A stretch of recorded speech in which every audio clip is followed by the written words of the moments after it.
बहुत लोगों का कमेंट था कि सर 12th क्लास के केमिस्ट्री को बताइए, 12th क्लास के केमिस्ट्री में क्या क्या पढ़ना है, इस सब के बारे में बताइए। तो आज से हम लोग देख लेते हैं कि 12th के केमिस्ट्री और आईआईटी, जिसको जेई और मेंस एडवांस के नाम से जानते हैं, और नीट का केमिस्ट्री 12th क्लास के लिए कौन कौन सा चैप्टर हम लोग को पढ़ना है, ये सब हम लोग देख लेते हैं।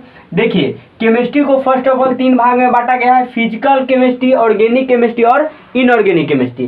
तो हम लोग को फिजिकल केमिस्ट्री में जो 12th में चैप्टर पढ़ना है वो टोटल 5 चैप्टर के बारे में पढ़ना है। पहला सॉलिड स्टेट के बारे में, दूसरा सॉल्यूशन के बारे में, और तीसरा इलेक्ट्रोकेमिस्ट्री, चौथा केमिकल काइनेटिक्स और पांचवा सरफेस केमिस्ट्री। इन पांचों चैप्टर के पढ़ना है, जो कि केमिस्ट्री का 12th के कंप्लीट थ्योरी का पार्ट है, जिससे आईआईटी हो, जेई हो, नीट हो या Bihar board, UP board, CBSE board में काफ़ी इससे क्वेश्चन अधिक मात्रा में पूछा जाता है। जहां से कि लॉन्ग एक सॉल्यूशन चैप्टर से हम लोग का फिक्स रहता है बोर्ड एग्जाम में, जो कि 5 मार्क्स का पूछा जाता है। इसमें हम लोग को पढ़ना होता है कोलिगेटिव प्रॉपर्टी, जो 4 कोलिगेटिव प्रॉपर्टी है, और हर साल बोर्ड हमारा एक कोलिगेटिव प्रॉपर्टी पूछ लेता है। तो हम लोग इसके अंदर देख लेंगे। इसके बाद केमिकल काइनेटिक्स है। केमिकल काइनेटिक्स से भी एक लॉन्ग यानी 5 नंबर में फिक्स ही रहता है कि इससे पूछ देता है हम लोग को कि ऑर्डर ऑफ रिएक्शन क्या है, जीरो ऑर्डर रिएक्शन क्या होता है, सेकेंड ऑर्डर रिएक्शन क्या होता है। तो इससे हमारा एक लॉन्ग फिक्स रहता है। तो अगर हम फिजिकल केमिस्ट्री को पूरा अध्ययन कर लेंगे तो हमारा 2 लॉन्ग क्या हो जाएगा, कंप्लीट हो जाएगा। एक 5 नंबर सॉल्यूशन और 5 नंबर केमिकल काइनेटिक्स, और शॉर्ट ऑब्जेक्टिव तो इससे पूछता ही है।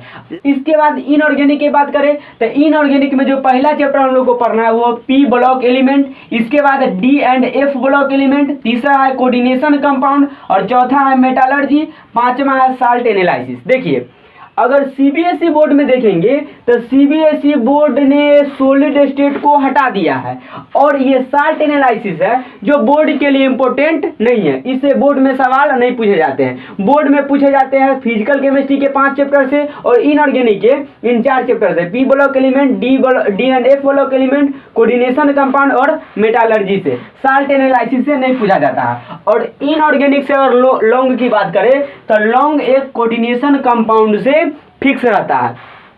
5 कोऑर्डिनेशन कंपाउंड दिया जाता है और कहा जाता है कि इसका हमको आईयूपीएसी नाम लिखिए, तो वो हम लोग लिखना सीख लेंगे। इसके बाद मेटालर्जी से एक प्रोसेस पूछ लिया जाता है कि मेटल का एक्सट्रैक्शन कैसे किया जाता है, जिसमें फ्रोथ फ्लोरेशन प्रोसेस, हैंड पिकनिक और बहुत सारा जो हम लोग चैप्टर में जाके देख लेंगे। तो 5 नंबर इधर से और 5 नंबर इधर से को भी किसी ईयर क्या करता है कि इसको 5 नंबर में देता है और किसी ईयर इसको देता है। तो वो इस दोनों को क्या है, हम लोग का इंपॉर्टेंट है, ये दोनों को देख लेंगे। ऐसे बात करेंगे तो इनऑर्गेनिक का सारे चैप्टर क्या है, इंपॉर्टेंट है। चाहे कंपटीशन पॉइंट ऑफ व्यू से देखिए या बोर्ड पॉइंट ऑफ व्यू से देखिए, किसी भी बोर्ड में इन सारे से काफी अधिक मात्रा में क्वेश्चन पूछा जाता है। इसके बाद ऑर्गेनिक केमिस्ट्री की बात करेंगे तो देखिए, ऑर्गेनिक केमिस्ट्री में ना तो 11th का कोई सिलेबस होता है और ना 12th में। ऑर्गेनिक नहीं, ऐसा इनऑर्गेनिक में भी माना जाता है कि इनऑर्गेनिक और ऑर्गेनिक का 11th 12th नहीं होता है। लेकिन हम लोग एक फिक्स रेशियो मान के चलते हैं कि इनऑर्गेनिक में अगर P block element, DNA block, coordination compound, metallurgy पढ़ लेंगे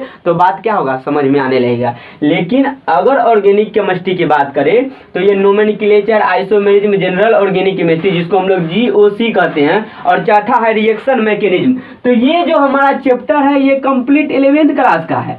लेकिन क्या होता है कि बहुत सारे सर जो हैं वो 11th में बताते हैं, कुछ सर 12th के लिए बचा के रखते हैं। तो ये बात अगर किसी को नहीं आएगा तो ये फिर अगला चैप्टर हमको समझ में नहीं आएगा। 12th का जो चैप्टर है, पहला है वो हैलो एल्केन एंड हैलोरिन, दूसरा है aldehyde ketone and carboxylic acid, तीसरा है एमाइन, और चौथा है केमिस्ट्री इन एवरीडे लाइफ, पांचवा है बायोमोलिक्यूल और पॉलीमर। लेकिन अगर हमको ऑर्गेनिक केमिस्ट्री को फुल्ली समझना है तो आपको नोमेनक्लेचर से स्टार्ट करना होगा और पॉलीमर तक जाना होगा, तब जाके हम एक एक चीज को समझ सकते हैं। अगर कोई ये बच्चा ये 4 चैप्टर को नहीं पढ़ता है, डायरेक्ट अगर इस चैप्टर में एंटर करेगा तो पढ़ तो लेगा लेकिन पूरा रटना होगा। और ऑर्गेनिक केमिस्ट्री रटने का चीजें नहीं है, कितना रटिएगा, 1 रिएक्शन रटिएगा, 2 रिएक्शन रटिएगा, और रिएक्शन हजारों आएंगे, कितना रटिएगा। और नेम रिएक्शन तो इंपॉर्टेंट होता है, ऐसे इंपॉर्टेंट सारा होता है, लेकिन रिएक्शन क्या है, मेन है। ऑर्गेनिक केमिस्ट्री का मतलब ही होता है कि रिएक्शन का एनालिसिस करना, जो कि हम लोग इस 4 चैप्टर को पढ़ेंगे तो आगे हमको सारा चीज क्या होगा,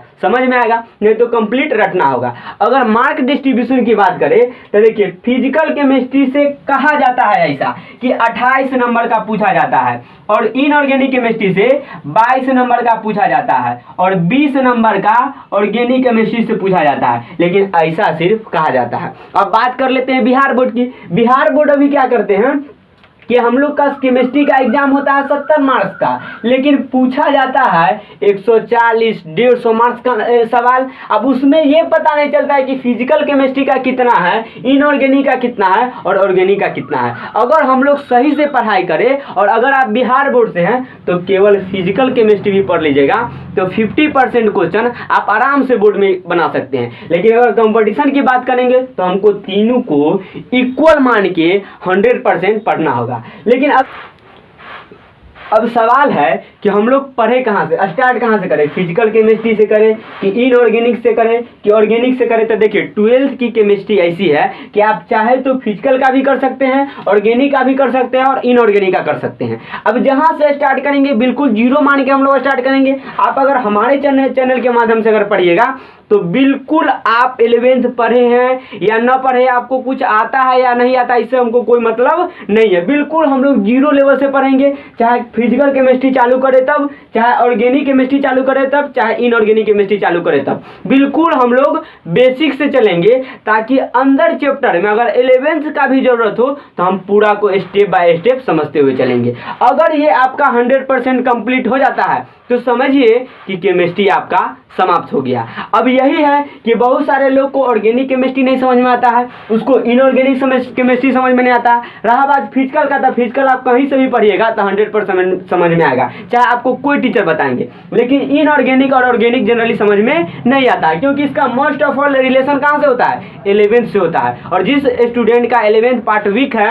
तो उसको कभी भी ऑर्गेनिक केमिस्ट्री और इनऑर्गेनिक केमिस्ट्री 100% समझ में नहीं आएगा। तो हम लोग बिल्कुल बेसिक से चलेंगे, जहाँ जहाँ 11th का जरूरत होगा वहाँ हम लोग पढ़ लेंगे तो आगे कोई परेशानी नहीं होगा। अगर ऑर्गेनिक केमिस्ट्री को नोमेनक्लेचर से चालू करेंगे और इनऑर्गेनिक केमिस्ट्री को ब्लॉक से या कहीं से भी चालू करेंगे तो इनऑर्गेनिक केमिस्ट्री समझ में आ जाएगा, अगर 11th के पार्ट को हम लोग क्लियर करते चलेंगे तब। लेकिन फिजिकल की बात है तो फिजिकल में आप कहीं से भी चालू कर सकते हैं, चाहे सरफेस केमिस्ट्री से चालू कीजिए, इलेक्ट्रोकेमिस्ट्री से, सॉल्यूशन से, सॉलिड स्टेट से, कहीं से चालू करिएगा समझ में आ जाएगा। बस प्रॉब्लम है ऑर्गेनिक और इनऑर्गेनिक का। तो बिल्कुल बेसिक बात अगर हमको नॉलेज होगा तो हम किसी भी चैप्टर से स्टार्ट कर सकते हैं, और इसमें बेसिक यही है। तो इन सारे 4 चैप्टर का जिसको नॉलेज होगा तो वो ऑर्गेनिक केमिस्ट्री कहीं से चालू करेंगे उसको 100% समझ में आएगा। और इनऑर्गेनिक की बात है, इनऑर्गेनिक का 11th का कुछ चैप्टर आप अगर पूरा कर लीजिएगा तो ये आपको 100% समझ में आ जाएगा। तो आप क्या कीजिए, वीडियो को पॉज कर लीजिए और सारे को नोट्स कर लीजिए जो हमारा कंप्लीट 12th क्लास का ये सिलेबस है। चलिए, थैंक यू।